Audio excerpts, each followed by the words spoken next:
Shalom, meus irmãos, que a paz seja com todos, sejam bem-vindos ao meu canal mais uma vez, né? Vamos estudar um pouco sobre os fatores contraditórios do livro religioso, que muitos aí chamam de sagrado, né?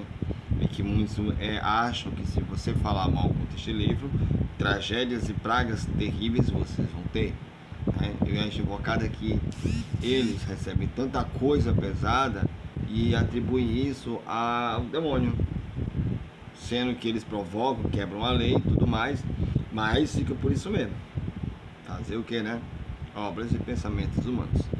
Mas vamos lá, vamos fazer nossas preces. Vou fazer o Shema Israel em português mesmo, né? A pedido de alguns. Vamos lá. Shema Israel, Shema Eloheinu, Shema Echad, Char Garizim, Leitzahaf, Leitzabechaim. Ouve Israel, o Eterno é nosso Elohim, o Eterno é único. Amarás o Eterno de todo o seu coração, de toda a sua alma, de todas as suas forças. Estarão essas palavras que eu dentro do seu coração. Ensinarás seus filhos diligentemente, andando pelo caminho, ao deitar-te e levantar-te. Serão como sinal na sua mão, e como memorial sobre sua testa, e como mezuzá nas portas e no braço dos portões de sua casa. Que o Eterno Israel te abençoe.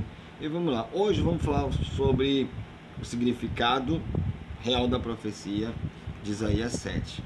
Né? Não se preocupe, Jerusalém, o Eterno está tanto com o reino do norte, como também com o reino do sul. Né? Então o Eterno está conosco. Então vamos lá, o significado real da profecia de Isaías 7 é o seguinte.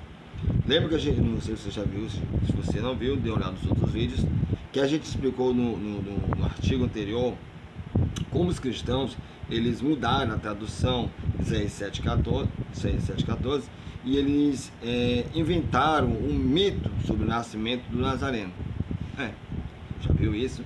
Hoje a gente vai entender o propósito dessa profecia de Isaías e por que é impossível que ele esteja falando do Nazareno neste livro aqui. A gente vai começar aqui, eu tenho minhas mãos aqui, com um texto histórico, conforme aprendemos na Bíblia, no livro sagrado, após a morte do rei Salomão, o reino de Israel ele se dividiu em dois.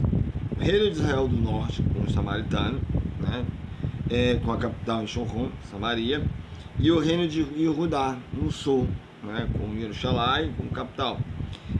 Desde o começo de sua história, o reino de Israel ele se dividiu, né, ele ficou para um lado e a tribo do sul ficou para o outro, ou seja, e ainda como vou dizer, ficou tipo uma separação muito ali terrível. E aí o passar do tempo, muitas coisas aconteceram. Se você quiser saber sobre isso, dê uma olhada lá nos meus vídeos, lá no começo, que você vai entender. Então vamos falar aqui, vamos ler Isaías capítulo 7, versos 1 ao 2, que diz o seguinte. Aqui em alguns momentos, claro, da história dos dois reinos, eles travaram guerra entre eles. Existiam os profetas, tipo os profetas do Taná, Isaías. Isaías ele faz essa profecia de Isaías é sobre um desses confrontos que houve lá de acordo com o Taná. Então aqui no capítulo de Isaías, capítulo 7, 1, 2, fala o seguinte: quando o rei Acaz, filho de Otã e neto de Uziarro, rei de Judá, o rei de Retzim, de Arã, que é Síria, Peca, filho de Ramaliah, rei de Israel, atacaram Jerusalém, mas não puderam vencê-la. E foi dita a casa de Davi: Arã se aliou com Efraim, ou seja, Efraim é Israel. Com isso, o coração de Acaz e o coração de seu povo agitou-se, como as árvores da floresta agitam-se como o vento. Aqui o rei Acaz e o povo de Jerusalém, eles temeram muito, ficaram muito preocupados, porque eles pecaram contra o Eterno, que os castigou, permitindo que os dois reinos aliados destruíssem outras cidades que eram afiliadas aos erros de Judá, ao período de tempo. Por quê? Porque nós sabemos que a história foi dividida e o reino do sul ele passou mais por uma questão da idolatria, deixou as coisas originais do Eterno de mão e acabaram se ajoelhando aos seus deuses, aos deuses pagãos e a culturas que não estão de acordo com o livro da Torá. Aqui no livro de 2 Crônicas, capítulo 28, verso 6, que eu estou lendo aqui, diz o seguinte: num único dia, Pega, filho de Remaliah, matou 120 mil soldados corajosos de Judá. pois em Judá havia abandonado o Eterno dos seus antepassados. No livro de 2 Crônicas 28 diz: os israelitas levaram para Samaria 200.000 prisioneiros, dentre os seus parentes, incluindo mulheres, meninos e meninas, também levaram muitos despojos. Bom, isso aqui é uma outra história, que se você ver, há um certo contexto que não bate muito. Mas, vamos lá. Quando os dois reinos chegaram a Jerusalém, o rei e o povo, eles ficavam apavorados, né? Mas o Eterno, de acordo com os profetas de Isaías, né, veio para confortá-lo. Isso está em Isaías 7, 3-4, que ele diz: então o Eterno disse a Isaías: saiam, você e seus filhos e vão encontrar-se com a casa no final do aqueduto do açude superior, na estrada que vai para o campo do lavadeiro. Diga a ele: fica tranquilo, acalme-se, não tenha medo, que o seu coração não se desanime antes das fagulhas dessas duas brasas fumegantes, da ilha exaltada de Rezim e Arã, filho de Remaliah. De acordo com os profetas do Taná, o profeta Isaías aqui, ele conforta o rei de Judá, dizendo que o Eterno estará com ele e não deixará que os inimigos prevaleçam. Mas Isaías não para por aí. Isaías ele fala o seguinte, que além de dar o recado que ele desafia o rei a pedir ao Eterno um sinal como prova de que a profecia se cumpriria, ele cita isso aqui que muitos evangélicos citam bastante. Isaías capítulo 7, verso 11 e 17. Presta atenção na leitura. Peça para ti um sinal ao Eterno, Elohim, um sinal miraculoso, seja das maiores profundezas, seja das alturas mais elevadas. Mas Zacai diz: não pedirei, não o porei ao Eterno à prova. Disse então Isaías: ouça agora, olha como é interessante, casa de Davi, não te basta desenhar dos homens, também vai desenhar do meu Criador? Por isso o Eterno mesmo vos dará um sinal. A moça está grávida e dará à luz um filho, e ele o chamará Emanuel, quer dizer, o Eterno conosco. Ele comerá nata e mel até a idade que saibam rejeitar o mal e escolher o que é bem. Mas olha o que o texto diz: mas antes que o menino saiba rejeitar o mal e escolher o bem, até um dos dois reis que você teme ficará deserta. O Eterno trará o rei da Síria sobre você e sobre o seu povo e sobre a descendência de seu pai. Serão dias como nunca houve desde que Efraim se separou de Judá. Veja só, o texto diz: mas antes que o menino saiba rejeitar o mal e escolher o bem, a terra dos dois reis que você teme ficará deserta. Aí eu pergunto, o Eterno aqui diz o seguinte: qual o sinal que ele deu para o rei Acás? Qual o sinal que ele deu aqui? Qual foi o sinal que ele deu aqui? Uma moça, obviamente conhecida dele, lógico, que já estava grávida, daria luz em breve a uma criança. E antes que essa criança expressasse o suficiente para distinguir o bem, o certo e o errado, aqui diz que os seus dois inimigos não mais existiriam. Não mais existiriam. Obviamente que esse sinal quer ser algo que, vamos dizer, que o rei pudesse verificar e com essa garantia, e isso garantia que a profecia se cumprisse. Se a profecia fosse sobre uma virgem, uma mulher virgem, de acordo com os cristãos, desconhecida no caso, dando à luz quase 1000 anos depois, se a profecia pudesse verificar isso, depois de tudo isso, como isso serviria, de sinal para o rei Acás? Já que a profecia de Isaías estava falando do rei Acás, diz que ele fala que a moça, a jovem e não virgem, que estava grávida, daria à luz um menino, e ele que antes que ele provasse do bem e do mal, ele viria os seus reinos, 2 reinos destruídos. Depois a gente fala sobre essa questão do reino, mas nós estamos falando sobre a questão de quem é o menino de Isaías 7. Aqui ele falou o seguinte: como é que uma profecia sobre a vinda do Messias, séculos depois, confrontaria o coração do povo nesse momento, sendo que se eu fosse levar em consideração essa tal profecia que foi dita para que uma virgem, e 1000 anos depois, aí a pessoa disse assim, agora aconteceu. Mas como, meu povo? Aqui estava falando para o rei Acaz. Mas antes que o menino saiba rejeitar o mal e escolher o bem, até dos 2 anos que você deve ficar deserto. Mas ele está falando do tempo de vida do rei Acaz e da criança. Não é para lá 10.000 anos na frente, ou 1000, não sei. Mas não tem nada a ver com Nazareno. Você já está vendo aqui, a profecia se cumpre, né, naqueles dias, como o livro sagrado nos relata, sobre a destruição, sobre as destruições de Arã e Israel pela Síria. Assim como diz 2 Reis 16:9. Depois a gente vai falar sobre isso, esses supostas profecias aí. Mas lembre-se que eu estou comparando aqui o suposto relato, dizendo que fala de uma virgem que lá na frente aconteceu, mas só que isso não é verdade. Então, vamos lá. Aqui, 2 Reis 16:9, então diz o seguinte: então o rei da Síria atendeu o pedido de Acaz, atacou Damasco, capital de Arã, e a conquistou, deportou seus habitantes para aqui e matou a Retzim. Aqui no livro de 2 Reis 15, verso 29 a 30, diz o seguinte: durante seu reinado, Tiglat-Pileser, rei da Síria, invadiu e conquistou Ion, Abel, Bet-Maca, né, a Nua, Quedes e a Razon. Tomou Gileade e a Galileia, inclusive a terra de Naftali. Deportou o povo para a Síria. Então, Roché bem lá, conspirou contra Peca, filho de Ramaliel. Ele o sacou e o assassinou, tornando-se seu sucessor no 20º ano do reinado de Otã, bem Uziah.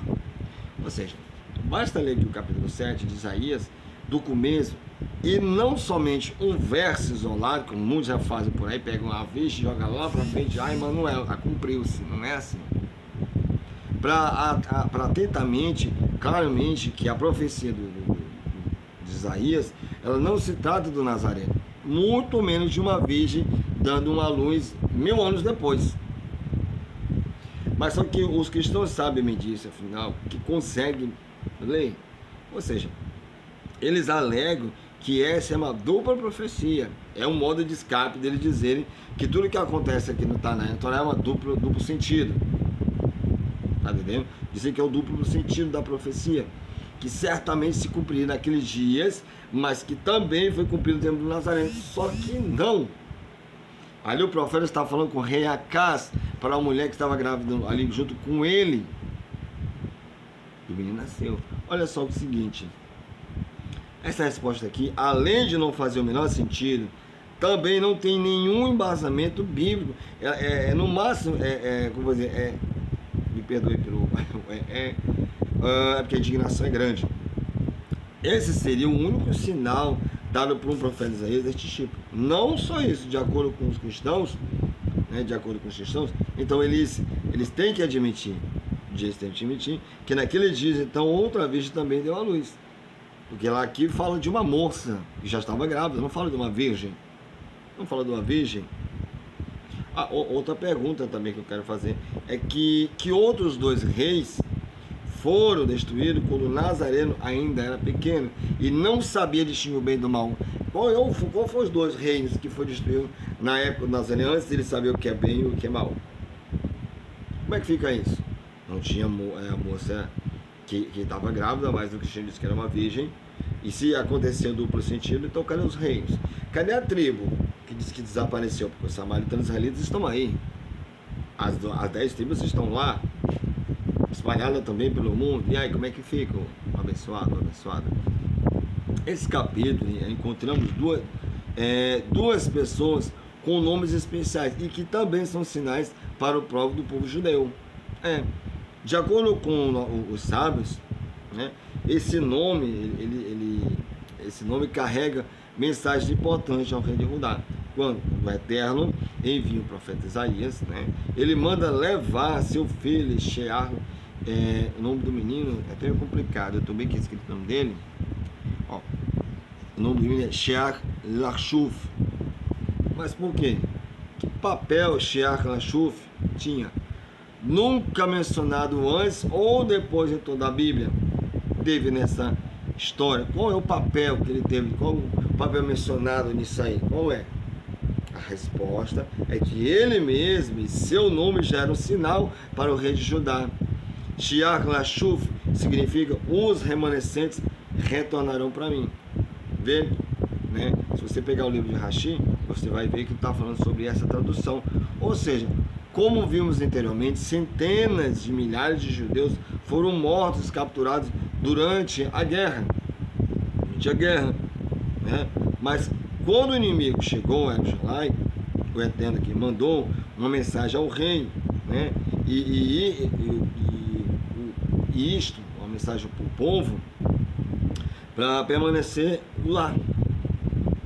E qual é o sinal de que isso iria acontecer? Porque Emmanuel, ou seja, o Eterno conosco. Por que esse sinal? Por quê? Assim como o Eterno esteve conosco há décadas, e também naqueles dias, ele permanece conosco para sempre. Como dizemos os dias no final de todas as nossas orações. Não tenha medo do terror, nem da tempestade que atinge os ímpios. Se eles formam, uma trama repente, ele irá falhar.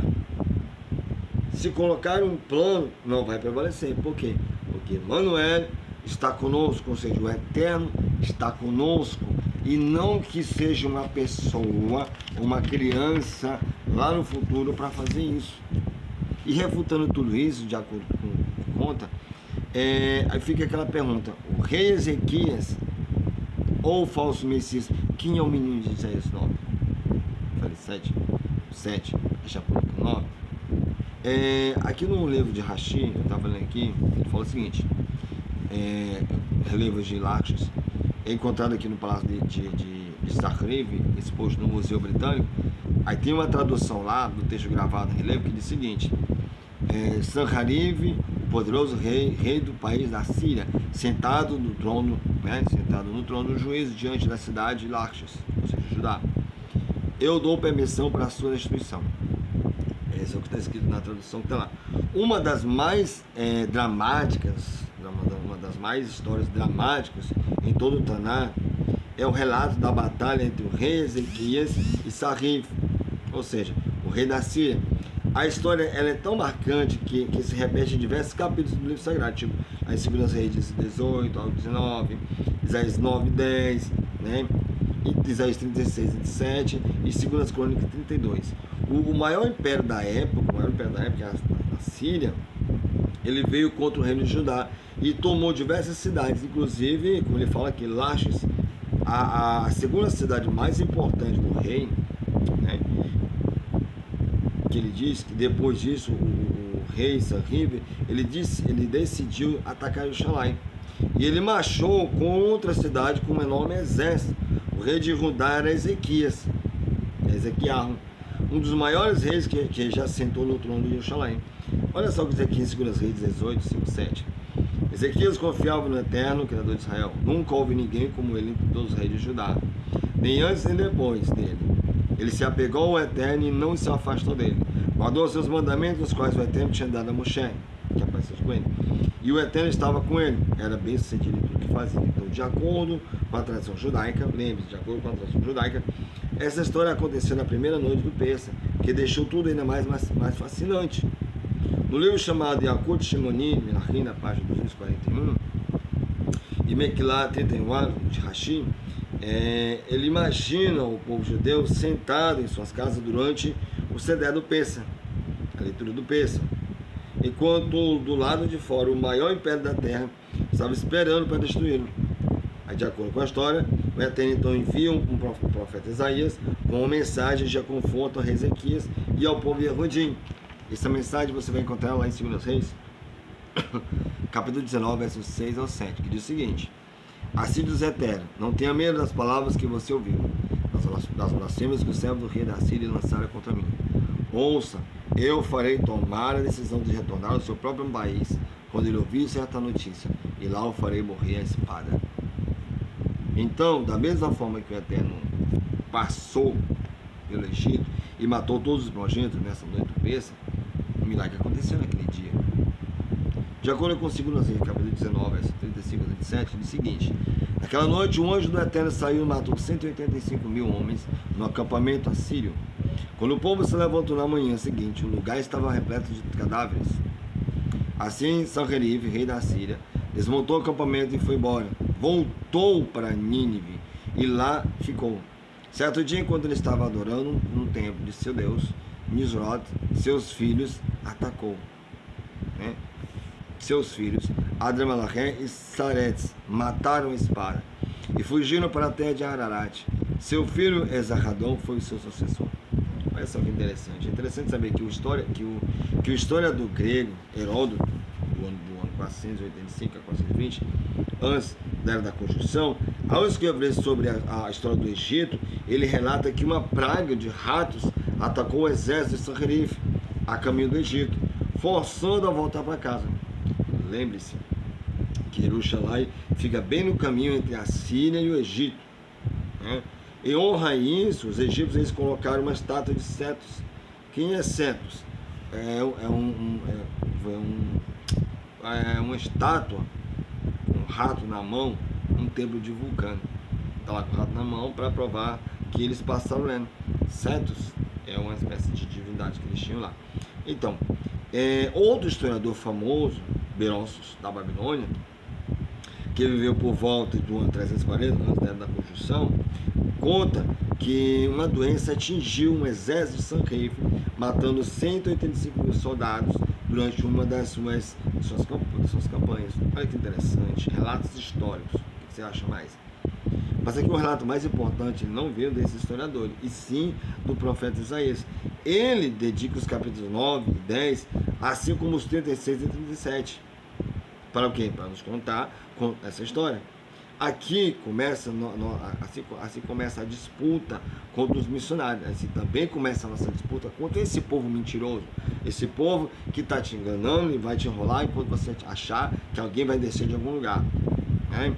O capítulo 9 de Isaías, ele começa com um relato entusiasmado do profeta, comemorando a grande vitória, com uma introdução aos eventos que serão relatados no capítulo 10. Olha só, aqui no capítulo 9, verso 1 ao seguinte: e o povo que andava em trevas viu uma grande luz, e sobre os que habitavam na terra de profunda escuridão resplandeceu a luz, porque tu quebraste o jugo da sua carga e o bordão do seu ombro, que é o cetro do seu opressor.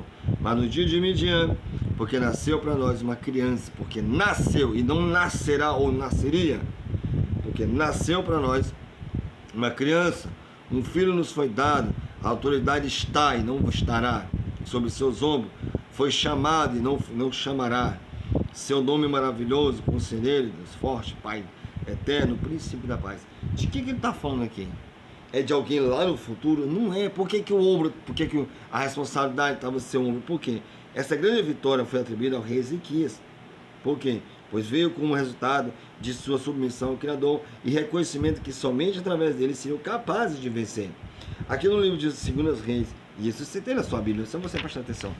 Aqui em 2 Reis 19, 15 ao 20, diz o seguinte: e Ezequias orou ao Eterno, Eterno Criador de Israel, que reina em teu trono entre os querubins, só tu és o Eterno sobre todos os reinos da terra. Tu criaste os céus e a terra. Agora, Eterno nosso Elohim, salva-nos das mãos dele. Olha o que diz aqui, ó. Para que todos os reinos da terra saibam que tu és, que só tu és o Eterno, que só tu és, não tem outro. Né? Então Isaías, filho de Amós, enviou uma mensagem a Ezequias: assim diz o Eterno, o Criador de Israel, ouve a sua oração, ouve a sua oração, melhor, ouvi a sua oração acerca de Sanherib, o rei da Síria. Ou seja, o Eterno diz: olha, ouvi tua oração. Lembre-se que ele fala, para que todos os reinos da terra saibam que só tu és o Elohim. Só que aí tem um problema que os cristãos pegam o livro sagrado deles: não, mas 3 são 1. Ah, mas sei o que? Não, por favor, me poupe, né? Aqui em Isaías 9, do 5, diz o seguinte: por causa disso, o profeta Isaías, ele agradece ao Criador o dia em que o Ezequias nasceu.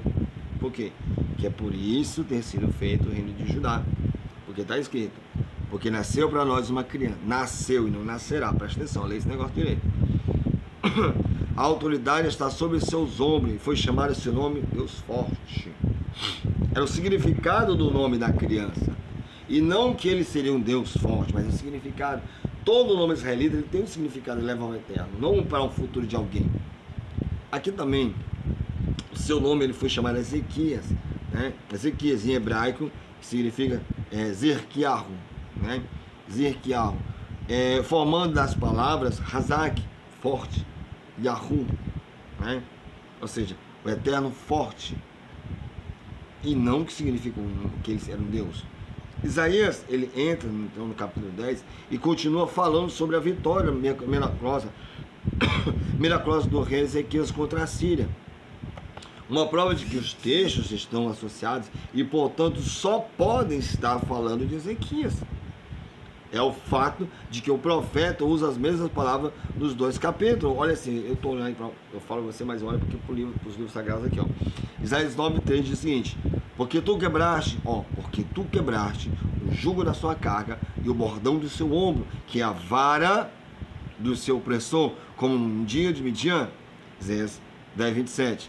E naquele dia a sua carga será tirada do teu ombro, e o seu jugo do teu pescoço, e o jugo será quebrado.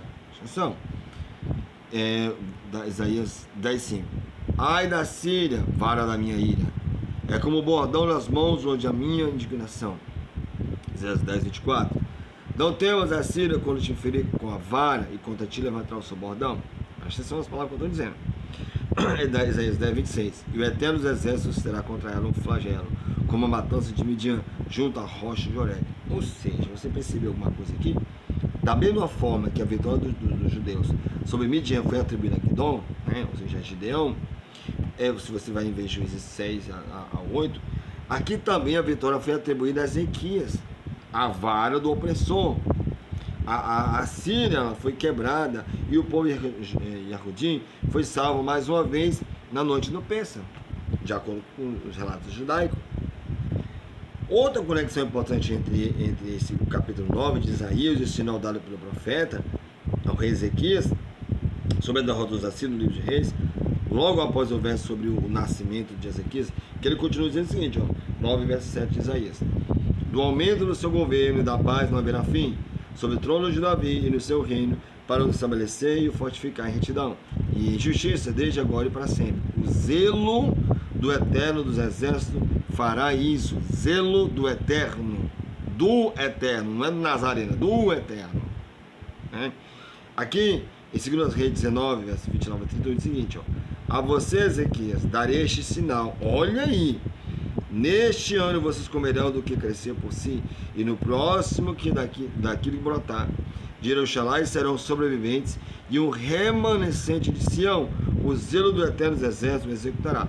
É um remanescente de Ezequias. Mas os cristãos têm um problema com isso aqui. Eles não querem que essa história seja sobre Ezequias, e sim sobre o Nazareno. Forçam o texto para ser uma coisa que não é. Para isso, eles fizeram algumas alterações bem grotescas, criando dessa forma o texto favorito dos missionários para provar a suposta divindade do Nazareno. Vamos aqui analisar essas alterações, porque eles alteraram o início do capítulo. Nas versões cristãs da Bíblia, a igreja alterou o texto de Isaías, trazendo o último verso do capítulo anterior, ou seja, o capítulo 8, e colocando como primeiro verso no capítulo 9. A intenção era o quê? A intenção era alterar o contexto, fazendo assim possível sua associação com o Nazareno. Vejamos aqui como eles começam. Essa na nova versão inglesa cristã, Isaías 9:1. Contudo, não haverá mais escuridão para os que estavam aflitos.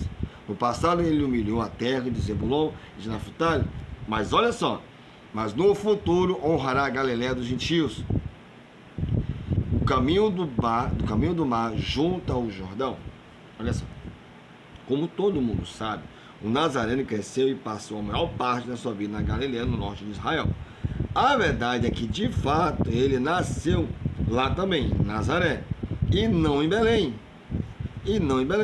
Porque, olha só, mas isso aqui, vamos mostrar em outro estudo sobre a questão do Nazareno, onde ele nasceu. Foi lá que ele começou o seu trabalho e onde ele conheceu seus principais seguidores. O objetivo da igreja aqui foi colocar esse verso no começo do capítulo 9 de Isaías.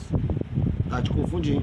Para quê? Para que se tornasse então uma profecia sobre alguém que viria no futuro honrar a religião da Galileia, né? A região da Galileia, e também os gentios, ou seja, os não-judeus. o povo não israelita. Mas lendo o verso original que eu tenho em minha mão, traduzido do hebraico, percebemos que não só está fora do lugar, como também não diz nada daquilo que eles escreveram. Veja só, Isaías 8:23 no verso original. Pois não há cansaço a quem a oprime, como da primeira vez. Ele tratou moderadamente, exilando somente a terra de Zebulon e a terra de Naftali. E a última ele maltratou, no caminho para o mar, e do outro lado de Arda, a região, o Galil, das nações. O verso, ele vem encerrar o capítulo 8 de Isaías. Nele, o profeta está apontando o descuido que o reino do norte de Israel teve com a Síria. É o que diz aqui, entendeu? Não é o que o samaritano fala, mas os judeus. No começo dos assírios, vieram e tomaram somente as regiões de Zebulon e Naftali. Está entendendo? Naftali, durante o quê? Durante o reinado do rei Peca. Lá em 2 Reis 15, verso 16. Mas depois eles voltaram e levaram também o restante das tribos, inclusive aquelas do outro lado do Jordão, o Reuve e Gade.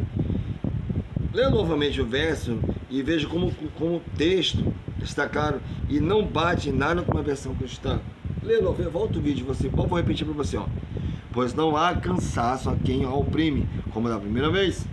Ele tratou moderadamente, exilando somente a terra de Zebulon e a terra de Naftali. E a última ele maltratou, no caminho para o mar, e do outro lado do Jordão, a região da Galil, das nações. O que eles fizeram? Eles alteraram o verso 5 para o verso 6 da versão cristã. O principal e mais polêmico verso de toda essa discussão aqui é a passagem onde Isaías fala sobre o rei Ezequias.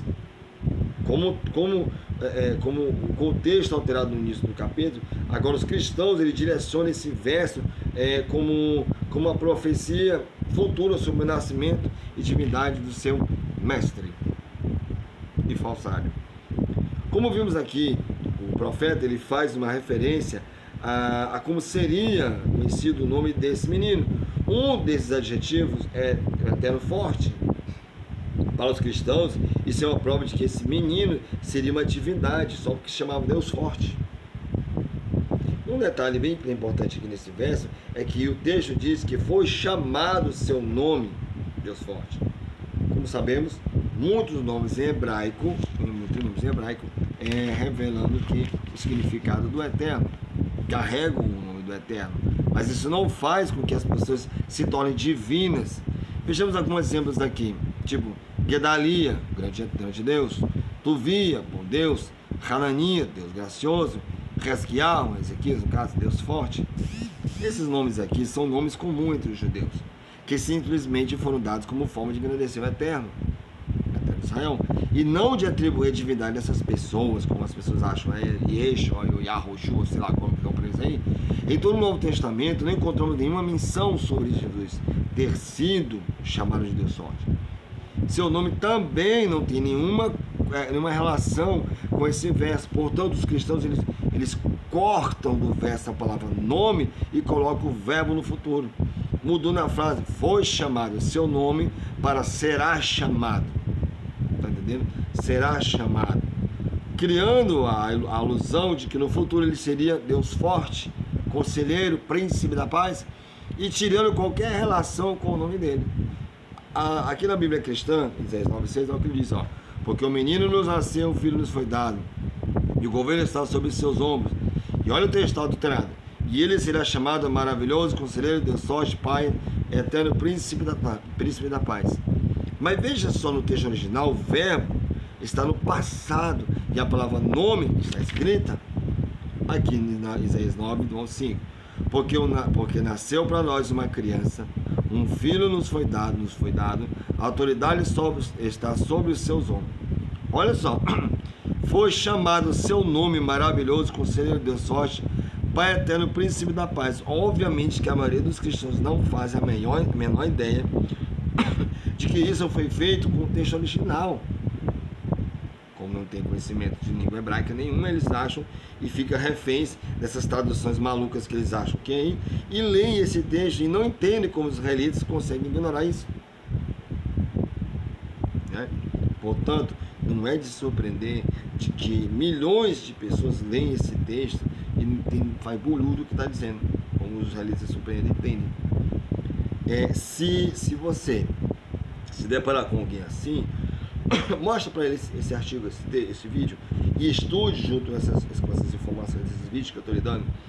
Abra os olhos, porque abra os olhos daqueles que querem enxergar. Por quê? Porque o descendente do rei Ezequias está chegando, de acordo com o judaísmo, e vocês não vão querer ficar de fora. Então, essa é a primeira parte sobre a questão de Isaías. Só sei de uma coisa, meu amigo, só sei de uma coisa. As pessoas, para te amedrontar, elas dizem: olha, Deus falou comigo que se você não se entregar a Jesus, você vai receber maldição, você vai receber aquilo. E o mais interessante disso é que muitos que estão sofrendo, doentes, seus filhos morrendo, clamando por Jesus, e nada acontece. Quer dizer que só eles são salvos e as pessoas que eles atribuem o inferno, não. Ou seja, só os cristãos sabem, só eles sabem que são. Eu mesmo já recebi dizendo que a minha filha está doente porque eu sou israelita e não acredito, estou longe de Jesus e algo de ruim acontece. Meu amigo, é o seguinte: põe no seu lugar, porque o Eterno não é um assassino para matar crianças. E outra coisa, lembre-se de Deuteronômio 13. Leia lá Deuteronômio 13. Que o Eterno te abençoe e te dê aquela luz na sua vida. Shalom.